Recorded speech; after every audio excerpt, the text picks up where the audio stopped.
Hello, everyone. Welcome to Autodesk University 2021 and my class, 3D Modeling with the Best using AutoCAD. My name is Vincent Sheehan. Just a little bit about myself. I have been using Autodesk software for almost 30 years now.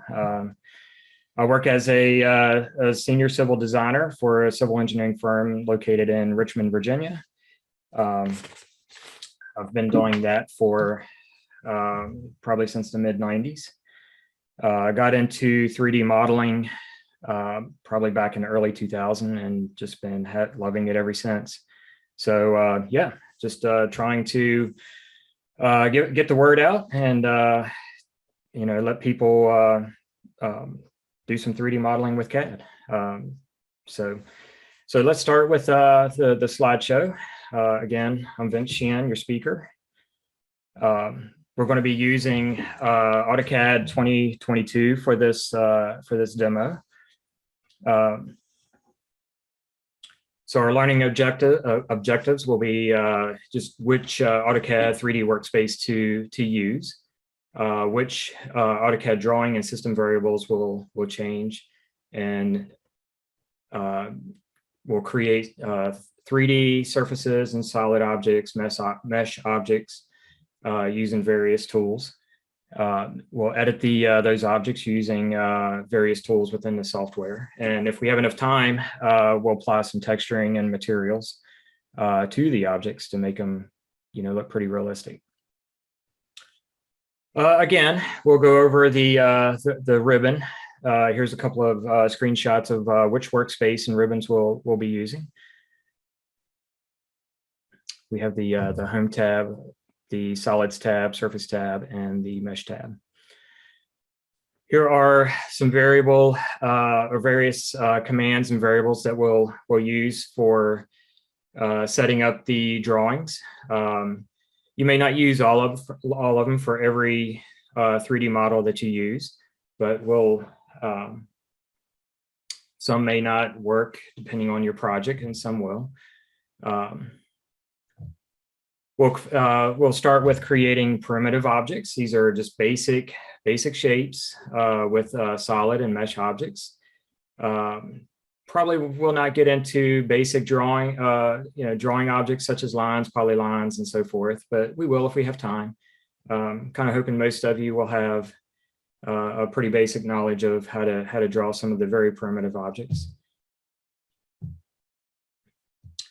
And we'll get into, like I said, creating some primitive solid objects and mesh objects using the various tools. And this is kind of a glimpse of the drawings that I'll demo using these tools.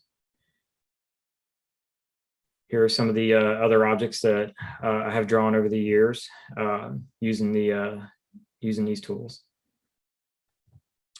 Here are a few rendered drawings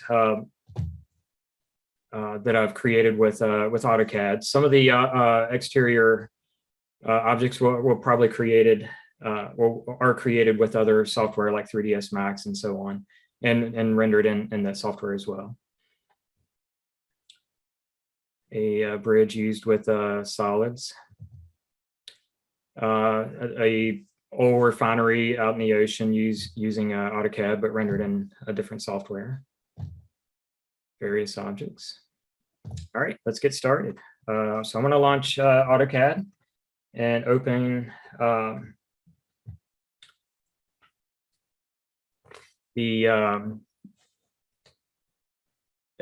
solids. We'll start with creating some solid shapes. So first, I want to state at the top the workspace we'll be in is 3D modeling. That is a default workspace created with all the 3D objects and editing in mind. It has various tools, like I said earlier, with the ribbon, the solids ribbon, surface, mesh, and visualization. Those are pretty much the four that I generally do or use during 3D modeling. So we'll start with we can create some primitive objects. We'll just kind of pan off to the side a little bit. So we'll create just a generic box. So under the solids panel, and click box, it'll ask you for a center point of the box, and you can create specific sizes, or you can type the size in. If you look at the command line at the bottom, you can type cube or length, but I'm just going to pick. Then it'll ask you for a height. Similar for the cylinder. It's almost like drawing a circle, but we're giving it a third dimension. So we can click for the diameter and click for the height. And for sphere, similar to the circle, but we're just giving it a diameter.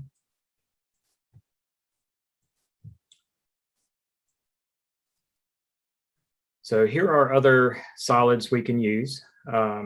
You know, wedge, cone, pyramid, and torus.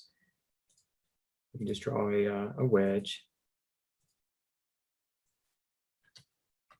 Move these guys out of the way.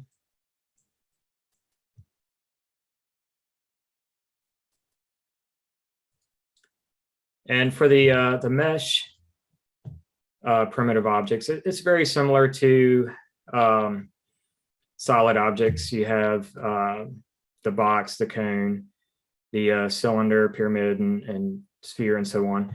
But instead of being a solid, it's a mesh. It's kind of it's hollow on the inside. So with a solid, it actually has a volume to it. So I can actually calculate the volume within. So for an example, if you are designing a pool and you would like to just see how much water is within that pool, you can create a solid object and get the volume of it. Very easy to do.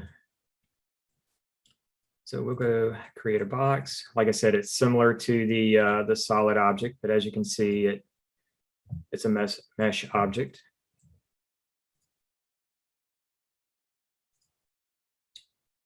To the cylinder. And you can change the in the variables that I state on page 3 of the handout. You can change the resolution or density of the mesh itself.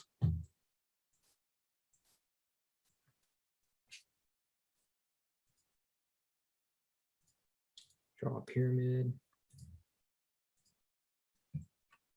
So I think you get the idea of drawing the primitive objects, and you can build off these particular objects, whatever you may be building, a house or whatever it may be. You can use these as a starting block for your model. So next we'll get into creating the solids with kind of a guide. I call them guidelines that are created with polylines. So you can create just about anything that you can think of based on 3D polys, splines, circles, just regular polylines. So one thing I'm going to jump back a little bit is changing the UCS. That is kind of a kind of important role here. So if you look at this red polyline here, it's not sitting down on the XY coordinates. So basically it's vertical. So this would be at elevation 0, and that would say, for instance, be at elevation 2. So I typically will change the Z. So if you go to your home tab, and I'll just change the Z to a different location, and this will allow me to draw closed polygons in a different axis. But I'm going to set it back to world for the moment. Okay, so if you go under solids tab, and I have named the type of the tool that we're using under each object that we'll create. So first, we'll start with Loft. Loft is actually one of my favorite tools to use. You can create so many different type of organic looking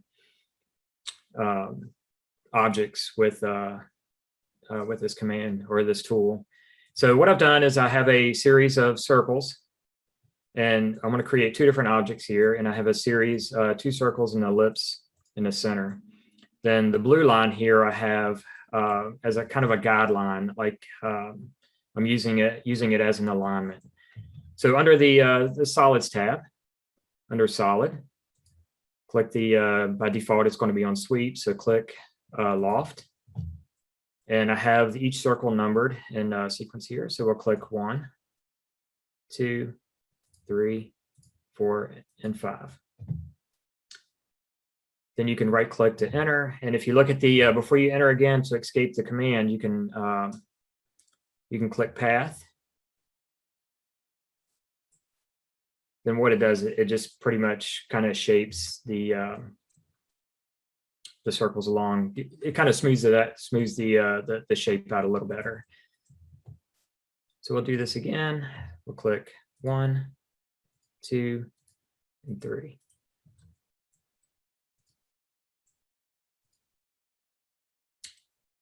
Actually, let me change the view. So you can change the view from wireframe to a realistic or shaded or conceptual. So I'm just going to go realistic.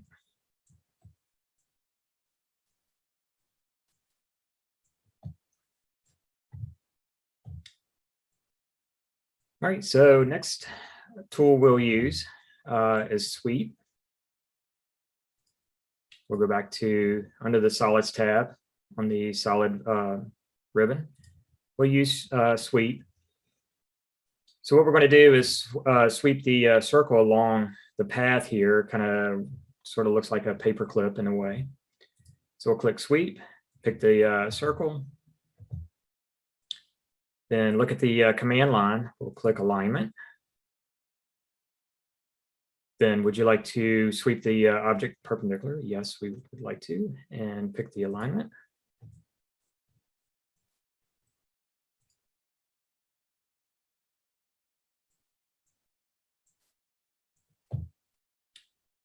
The next tool we'll use is called extrude. I use extrude on pretty much just about everything because I'm trying to create a volume of such for probably whatever object I'm drawing.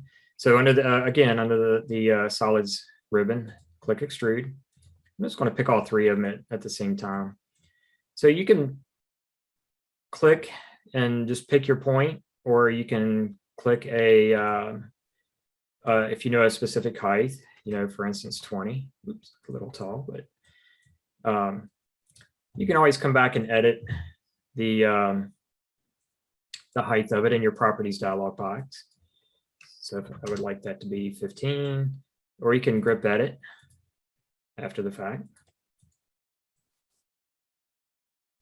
You can also change the shape of it by clicking the grips.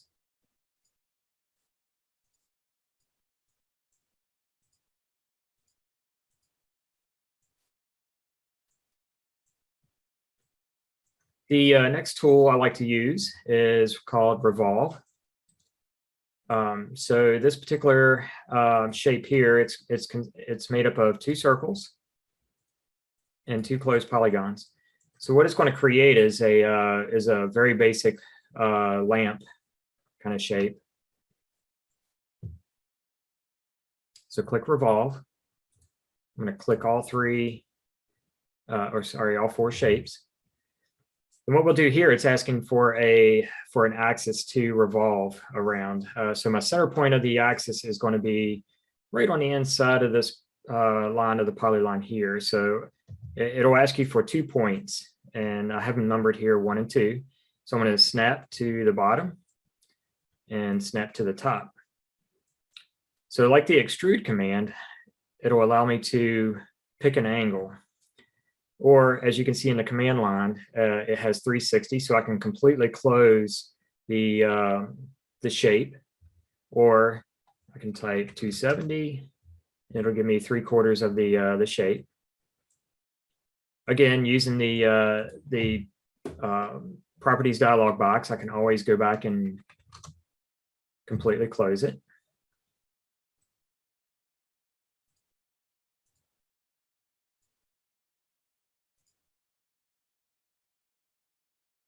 All right, so the next object we're going to do is press pull. So back under the solids tab or ribbon and under the solids tab. So what press pull will allow you to do is if you already have a solid object and you're like, okay, I need to extend any one of these faces up or down. So when you click on it, as you can see in this object here, I have the nodes. But if you created a solid object from a polygon or a more complex shape, for instance, you really don't get the grip edits to make the change. So either you can edit the tool or use the other edit tools, which we'll get into, or press pull kind of works quite well. So you can click on, it'll highlight any of the faces, as you can see. So I can raise it up, go back down, extend. So basically it's just adding to or subtracting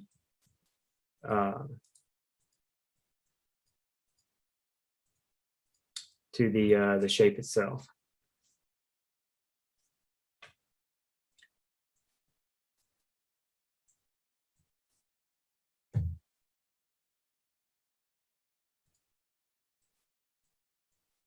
So there's a couple of other objects. We'll use thicken. So thicken, if you have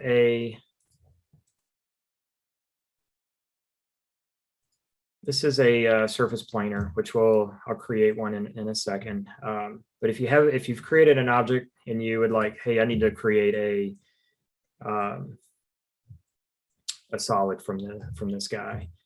So you can click thicken. And it's basically almost like extruding it. But if you already have like I said, a planer instead of using a closed polygon, you can, like I said, you can thicken it. So I'm just going to do a distance of 1, and then we'll convert it to a solid object.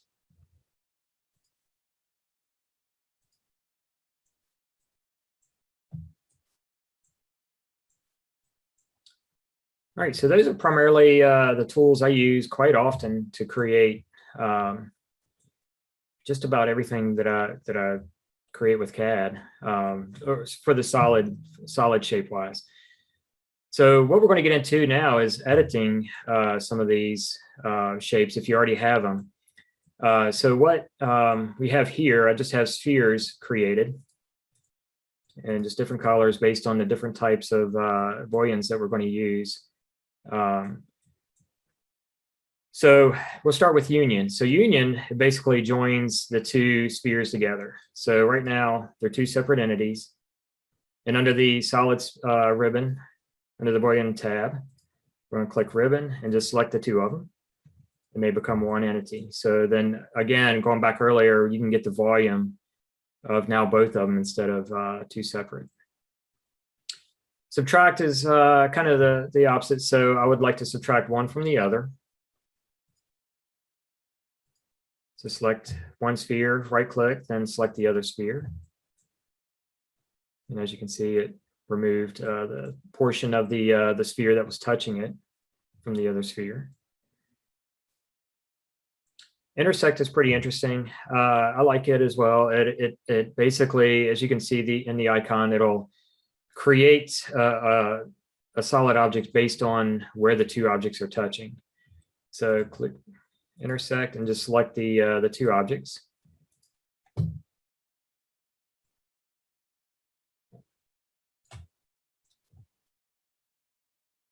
As you can see, it creates an odd shape, but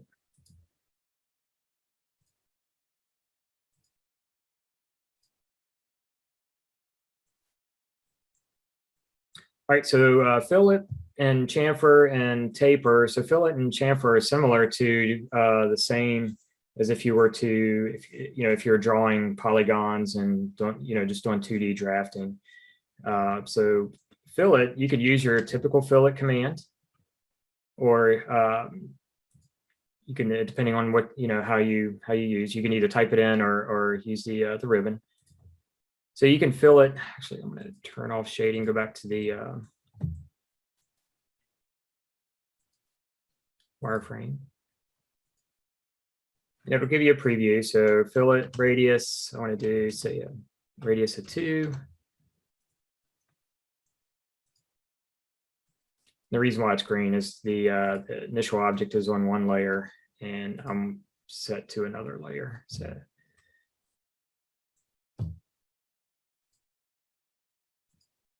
chamfer is the same way.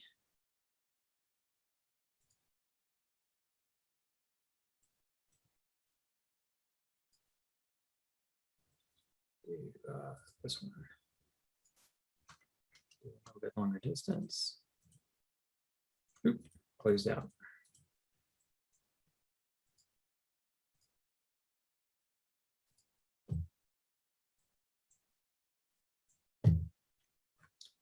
And taper, it tapers the face. So under the solid editing tab, so click taper, it'll highlight the face. Then it'll ask you for a base point, which base point number 2. Then pick a point along the line of sorts. So I'm just going to pick this vertical line. Then it'll ask you for an angle. So I'll do, say, 15 degrees. And it'll taper the face back 15 degrees.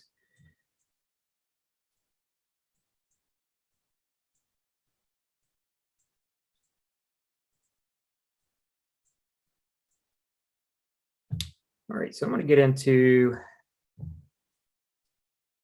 the solids, or the surface modeling. It's very, very similar to solid objects, but it creates a surface instead of a solid, meaning that there's no volume to it. So it's kind of almost like a thin piece of paper. So let me go back to the solid and look at this guy. So as you can see, this is completely solid, almost like a solid rock or what have you. So the surface, as I create the same object, you'll see that you'll be able to see through the center of the object itself. So under the surface tab, under create and loft. Actually, I'm going to do this one a little bit different. So I'm going to click this inner circle, number 2, 3, 4, and 5. Then again, we'll use the path and click the blue. Oh no, let's try that again. Loft 1, 2, 3, 4, and 5.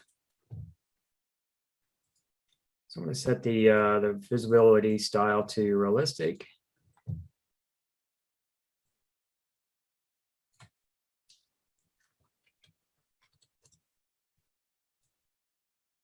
And as you can see, it's hollow on the inside. So this is very useful if you're drawing pipes or something that needs to be hollow, a velocity stack of some sort if you're into mechanical engineering. This one might show you as well. So 1, 2, and 3.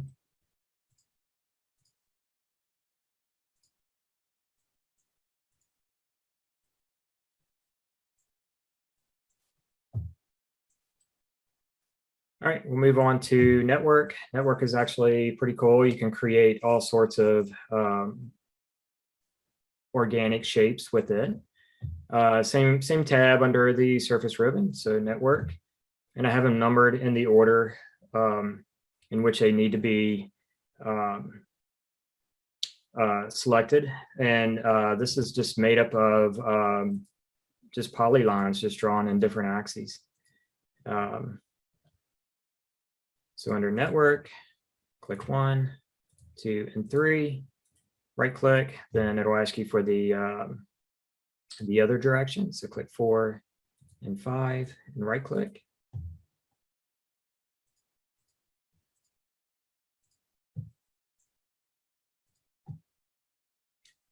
And editing, you can actually change the shape of the polyline.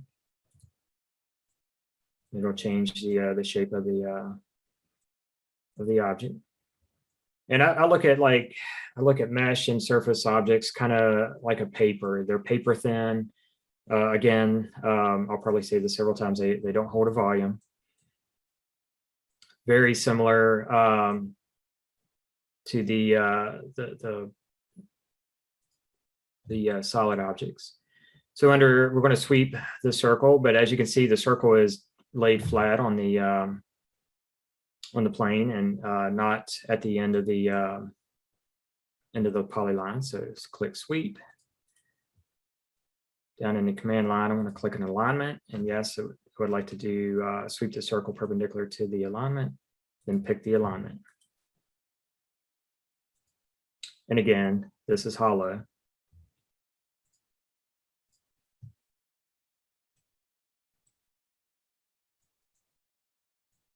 I'm just going to do a couple more. And again, revolve is very similar to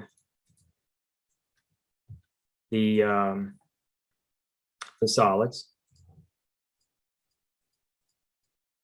Select all the polygons and circles, and select the O-snap to the vertice 1 and vertice 2.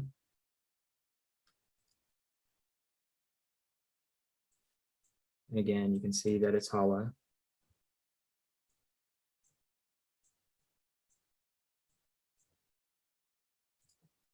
Extrude is pretty similar.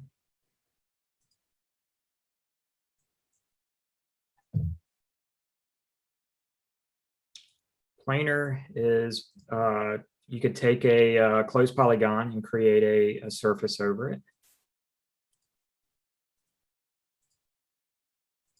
Similar to what I was messing with in the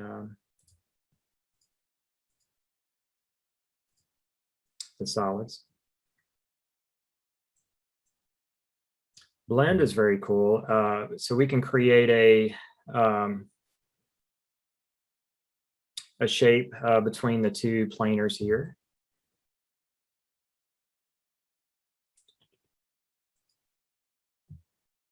So under the create, click blend and select the two circles. Oops, sorry. Select 1, enter, then select 2, then enter.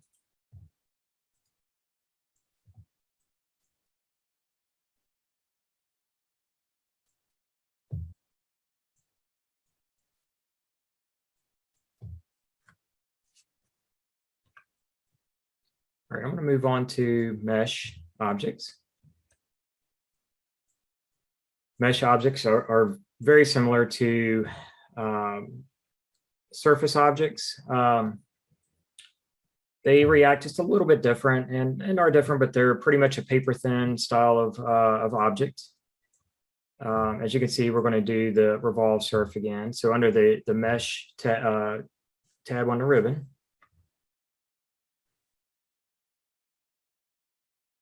it's going to be under primitives.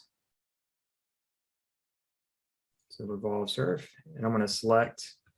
So I think under mesh, I think you can only do one object at a time. So I tend not to use this too often, just because it's a little bit more, a few more steps to create. So when you select the object,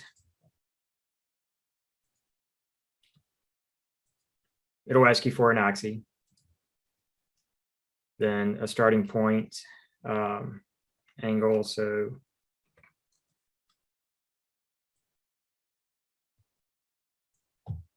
you know, like I said, it's a few more steps than revolving in a using a surface or a solid object.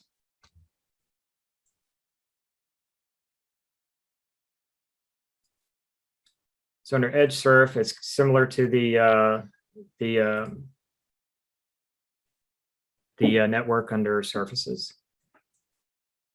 So click 1, 2, 3, and 4. And you can change the density of the mesh with these variables. It's in the handout on page 3. So under tab surface,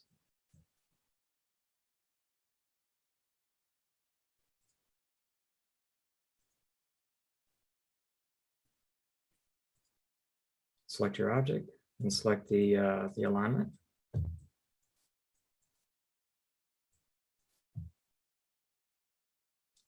Then the next one I'm going to do is ruled surface. So basically, this is going to create kind of an L-shaped object. So we'll select 1 and 2, then 1 and 3. So if you're trying to draw like a curved metal angle bracket of sort, you can kind of go from there.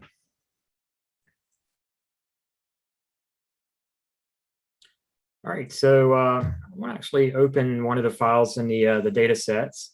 I want to kind of go through this and explain it on how to create it. So we're going to use a method of solids and revolve,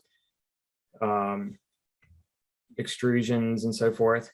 So this is actually the final product, and I've brought in materials from AutoCAD itself to give it a stain. It's not super realistic looking, so that's why I tend to bring it into other software like 3ds Max or something. But so what we're going to do is start at the bottom of the base. It kind of represents a concrete base. Then we'll have a stone, another stone base. Then we'll have solids for the white trim and the corner trim, and we'll have the body. And I'll create the roof panels. And I'll create kind of a metal wrought iron type of object to hold the sign. And we have ellipse to extrude to create the elliptical sign, the trim, and the inner part of the sign. And what I've used for the text is basically I just picked a font and used the Express tools and placed the font and exploded the text. So what that'll do, it'll turn it into a closed polygon. It does have a lot of vertices depending on the type of font that you use, as you can see. So that may or may not play a factor in performance. Then I have a closed polygon kind of representing the little trail for the trail sign. All right, so I want to get through this and start with the base. So what I'm going to do is isolate the base, and I'm going to turn on the footings layer and set that current. So I'm going to extrude. I'm going to go back to solids, or you could type it in depending on how you do it. So if you see me typing or using the command line, it's just two different ways of creating an object. So I'm going to extrude the base, and you can pick a path or snap to the top of the magenta line. So you can pick the path, and it creates a proportion of the footer. I'm going to repeat the command by right-clicking, create the lower portion. Go back to my home tab, go to layer previous.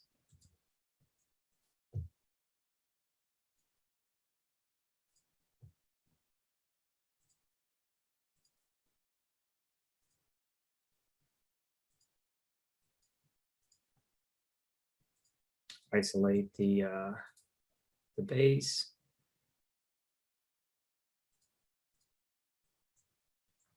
Use extrude again.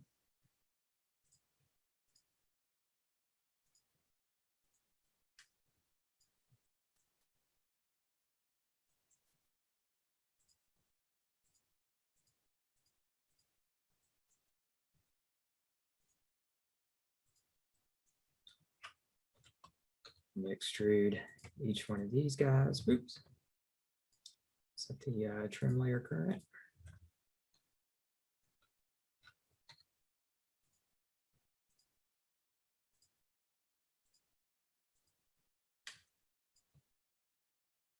Let's set it back to wireframe so I can see the corner brackets or the corner trim pieces. So this the polygon was laid flat. So if I extrude it straight up, it'll not be at the angle. So I'm going to use a path for it to route along. Same with the rest.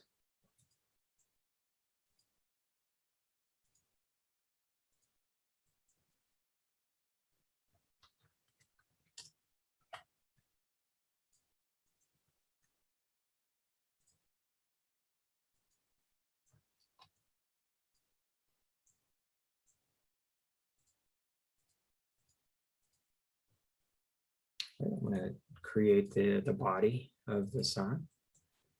So this particular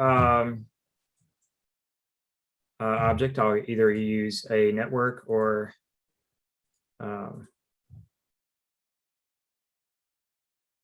it's loft. So I'm sorry, it's a loft. So you can either use keep it as a surface or a solid. So when you use some of these commands, it'll ask you if you look down at mode, it'll say loft or surface. I think by default it'll be solid. I think I was playing around with it earlier, but okay, we're going to put that on the body layer.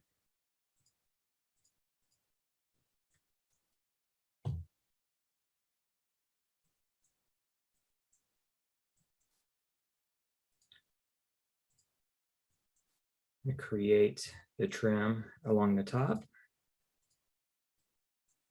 So you can use extrude to extrude this closed polygon. But as you can see, I need it to go all the way around. So again, you can click path, click the cyan box.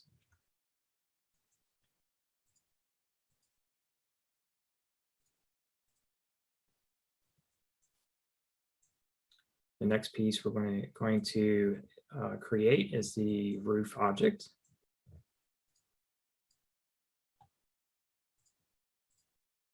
This one is a little bit more involved.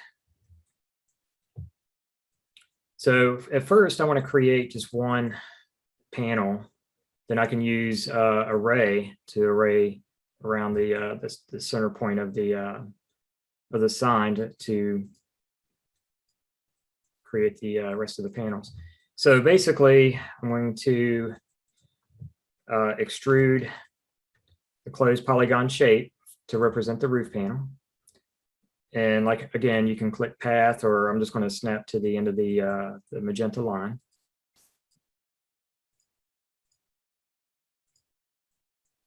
So, but I would like it to be more triangular shape. So I'm going to extrude the yellow closed polygon just up high enough beyond the type of the above the tip of the roof panel. So what I'm going to do, I'm going to subtract this from the roof panel to give it its triangular shape. So I'm going to go under solids, under boolean, and use the subtract. Click the roof panel, and yes, I'd like to subtract this from the roof panel. Then use your typical AutoCAD array. I'm going to snap to the endpoint of that. I'm going to do a rectangular, or sorry, polar array. And the number of items, I would like 4.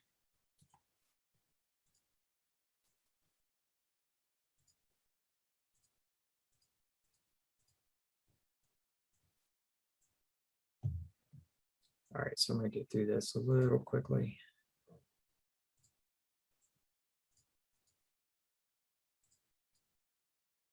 So I'm going to create the wrought iron portion of the sign. So extrude again, path, extrude again, path. Extrude the circle, path again.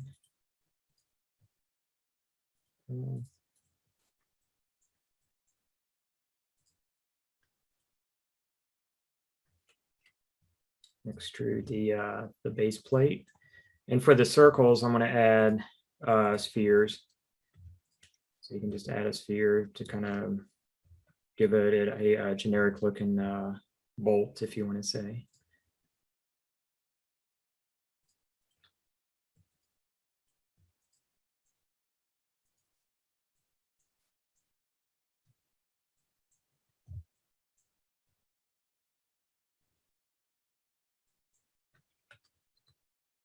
And extrude the loops.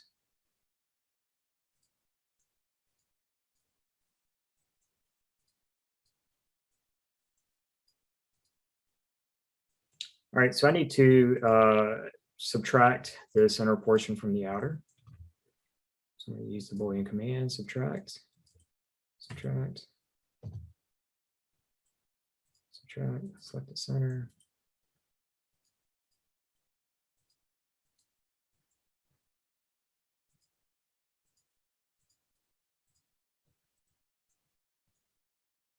Okay, so we'll create the sign. Oops. Let's put it on the right layer, design trim.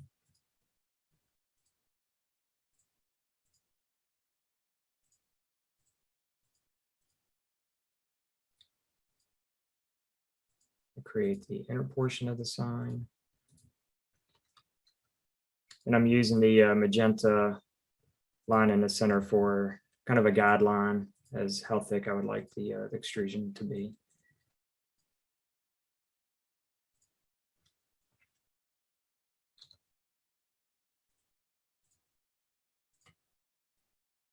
Oops. Did it again.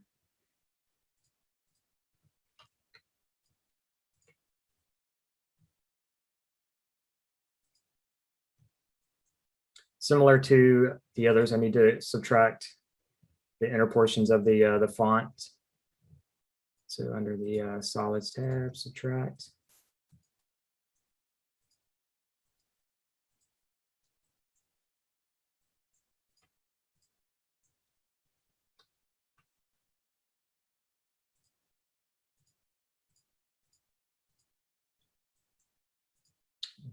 There we go, pretty much.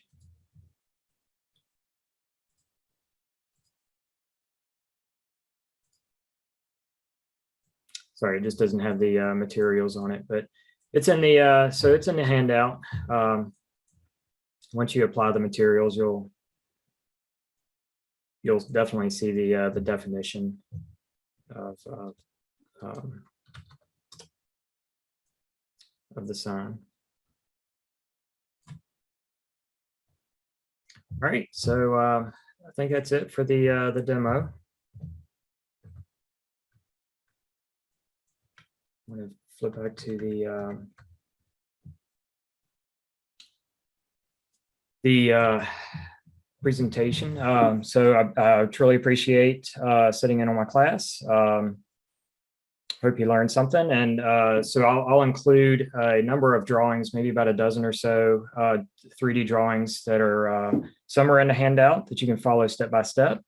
And some are not in the handout that you can, they'll have guidelines, polygons in the file to where you can kind of maybe start tinkering around yourself. And so, yeah, and please reach out to me for any questions. So I think that'll wrap it up. So thank you for joining my session.